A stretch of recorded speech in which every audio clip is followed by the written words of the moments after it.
নমস্কার বন্ধুরা, আজ আমি পাঠ করে শোনাব কবি অজিত কুমার দের রচিত এক অনবদ্য সৃষ্টি কবিতা হতে পারো। এই তো দিলাম শব্দ, খাতার পাতায় লিখো কবিতা। প্রবাহিত নদী হও, উজানে নৌকা বাও। ভাওয়ালি গানে উদাসী মন প্রাণে। টুপটাপ বৃষ্টি হয়েও সাদা মেঘ ঝরে। ভোরের কুয়াশায় শিশির ভেজা বাগিচায়।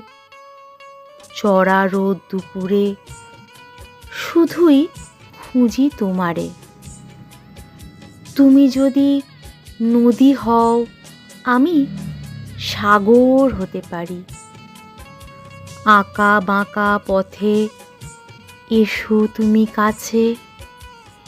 মিলিত হব দুজনে সাগর সঙ্গমে। আমি শব্দ দিতে পারি যদি তুমি আমার প্রেমে কবিতা হতে পারো। আমি শব্দ দিতে পারি যদি তুমি আমার প্রেমের কবিতা হতে পারো। ধন্যবাদ। কণ্ঠে আমি মিঠু।